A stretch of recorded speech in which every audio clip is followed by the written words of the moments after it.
Chapter 19.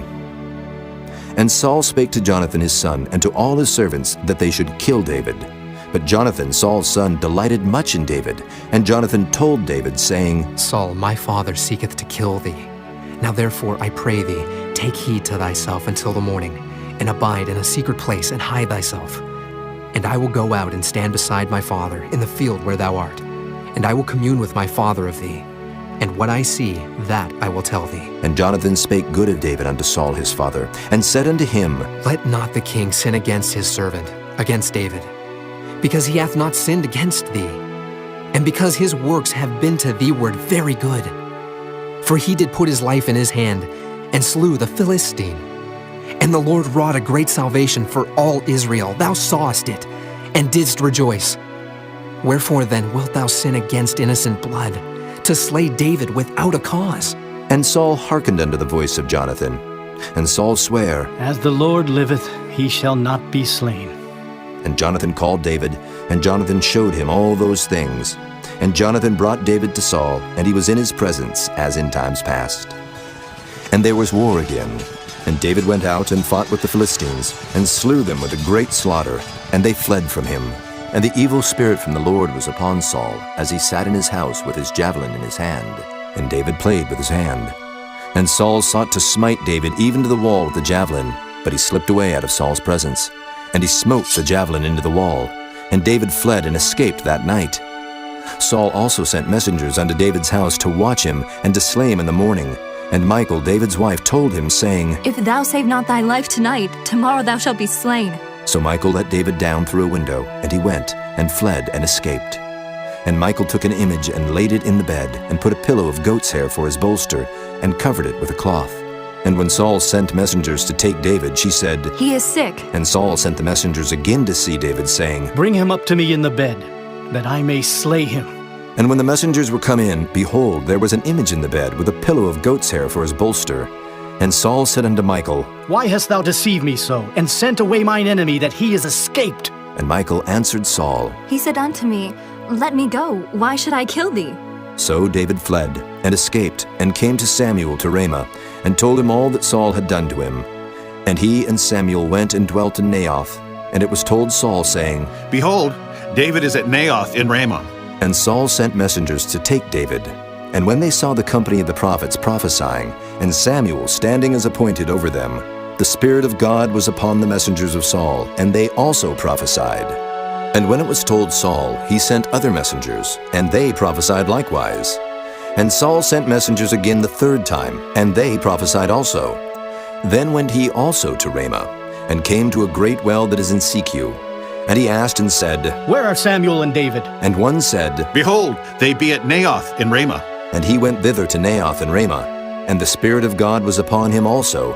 And he went on and prophesied until he came to Naioth and Ramah. And he stripped off his clothes also, and prophesied before Samuel in like manner, and lay down naked all that day and all that night. Wherefore they say, Is Saul also among the prophets? Chapter 20. And David fled from Naioth and Ramah, and came and said before Jonathan, What have I done? What is mine iniquity? And what is my sin before thy father, that he seeketh my life? And he said unto him, God forbid, thou shalt not die. Behold, my father will do nothing, either great or small, but that he will show it me. And why should my father hide this thing from me? It is not so. And David sware moreover, and said, Thy father certainly knoweth that I have found grace in thine eyes. And he saith, Let not Jonathan know this, lest he be grieved. But truly as the Lord liveth, and as thy soul liveth, there is but a step between me and death. Then said Jonathan unto David, Whatsoever thy soul desireth, I will even do it for thee. And David said unto Jonathan, Behold, tomorrow is the new moon, and I should not fail to sit with the king at meat. But let me go, that I may hide myself in the field unto the third day at even. If thy father at all miss me, then say, David earnestly asked leave of me that he might run to Bethlehem his city, for there is a yearly sacrifice there for all the family. If he say thus, It is well, thy servant shall have peace. But if he be very wroth, then be sure that evil is determined by him. Therefore thou shalt deal kindly with thy servant.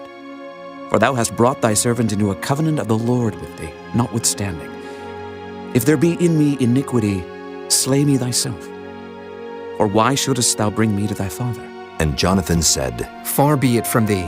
For if I knew certainly that evil were determined by my father to come upon thee, then would not I tell it thee? Then said David to Jonathan, Who shall tell me? Or what if thy father answer thee roughly? And Jonathan said unto David, Come, and let us go out into the field. And they went out both of them into the field. And Jonathan said unto David, O Lord God of Israel, when I have sounded my father about tomorrow any time, or the third day, and behold, if there be good toward David, and I then send not unto thee, and show it thee, the Lord do so, and much more to Jonathan. But if it please my father to do thee evil, then I will show it thee, and send thee away, that thou mayest go in peace. And the Lord be with thee as he hath been with my father. And thou shalt not, only while yet I live, show me the kindness of the Lord, that I die not. But also thou shalt not cut off thy kindness from my house forever. No, not when the Lord hath cut off the enemies of David, every one from the face of the earth. So Jonathan made a covenant with the house of David, saying, Let the Lord even require it at the hand of David's enemies. And Jonathan caused David to swear again, because he loved him, for he loved him as he loved his own soul. Then Jonathan said to David, Tomorrow is the new moon, and thou shalt be missed, because thy seat will be empty.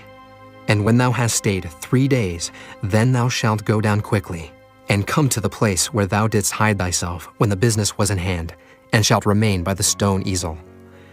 And I will shoot 3 arrows on the side thereof, as though I shot at a mark. And behold, I will send a lad, saying, Go, find out the arrows. If I expressly say unto the lad, Behold, the arrows are on this side of thee, take them. Then come thou, for there is peace to thee, and no hurt, as the Lord liveth. But if I say thus unto the young man, Behold, the arrows are beyond thee, go thy way, for the Lord hath sent thee away. And as touching the matter which thou and I have spoken of, behold, the Lord be between thee and me forever. So David hid himself in the field. And when the new moon was come, the king sat him down to eat meat. And the king sat upon his seat as at other times, even upon a seat by the wall. And Jonathan arose, and Abner sat by Saul's side, and David's place was empty. Nevertheless Saul spake not anything that day, for he thought, Something hath befallen him. He is not clean. Surely he is not clean. And it came to pass on the morrow, which was the 2nd day of the month, that David's place was empty. And Saul said unto Jonathan his son, Wherefore cometh not the son of Jesse to meat, neither yesterday nor today? And Jonathan answered Saul, David earnestly asked leave of me to go to Bethlehem. And he said, Let me go, I pray thee. For our family hath a sacrifice in the city, and my brother, he hath commanded me to be there. And now, if I have found favor in thine eyes, let me get away, I pray thee, and see my brethren. Therefore he cometh not unto the king's table. Then Saul's anger was kindled against Jonathan, and he said unto him, Thou son of the perverse rebellious woman, do not I know that thou hast chosen the son of Jesse to thine own confusion, and unto the confusion of thy mother's nakedness? For as long as the son of Jesse liveth upon the ground, thou shalt not be established, nor thy kingdom. Wherefore now send and fetch him unto me, for he shall surely die. And Jonathan answered Saul his father, and said unto him, Wherefore shall he be slain? What hath he done? And Saul cast a javelin at him to smite him, whereby Jonathan knew that it was determined of his father to slay David. So Jonathan arose from the table in fierce anger, and did eat no meat the 2nd day of the month, for he was grieved for David, because his father had done him shame. And it came to pass in the morning that Jonathan went out into the field at the time appointed with David, and a little lad with him. And he said unto his lad, Run, find out now the arrows which I shoot. And as the lad ran, he shot an arrow beyond him. And when the lad was come to the place of the arrow which Jonathan had shot, Jonathan cried after the lad and said, Is not the arrow beyond thee? And Jonathan cried after the lad, Make speed, haste, stay not. And Jonathan's lad gathered up the arrows and came to his master. But the lad knew not anything, only Jonathan and David knew the matter. And Jonathan gave his artillery unto his lad, and said unto him, Go, carry them to the city. And as soon as the lad was gone, David arose out of a place toward the south, and fell on his face to the ground, and bowed himself 3 times. And they kissed one another, and wept one with another, until David exceeded. And Jonathan said to David, Go in peace, for as much as we have sworn, both of us, in the name of the Lord, saying, "The Lord be between me and thee, and between my seed and thy seed forever." And he arose and departed, and Jonathan went into the city. Chapter 21. Then came David to Nob, to Ahimelech the priest. And Ahimelech was afraid at the meeting of David, and said unto him, Why art thou alone, and no man with thee? And David said unto Ahimelech the priest, The king hath commanded me a business, and hath said unto me, Let no man know anything of the business whereabout I send thee, and what I have commanded thee. And I have appointed my servants to such and such a place. Now therefore, what is under thine hand? Give me 5 loaves of bread in mine hand, or what there is present. And the priest answered David and said, There is no common bread under mine hand, but there is hallowed bread, if the young men have kept themselves at least from women. And David answered the priest and said unto him, Of a truth, women have been kept from us about these 3 days, since I came out, and the vessels of the young men are holy. And the bread is in a manner common, yea, though it were sanctified this day in the vessel. So the priest gave him hallowed bread, for there was no bread there but the showbread that was taken from before the Lord, to put hot bread in the day when it was taken away.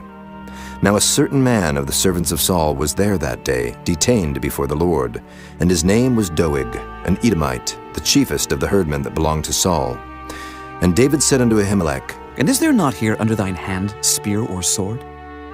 For I have neither brought my sword nor my weapons with me, because the king's business required haste. And the priest said, The sword of Goliath the Philistine, whom thou slewest in the valley of Elah.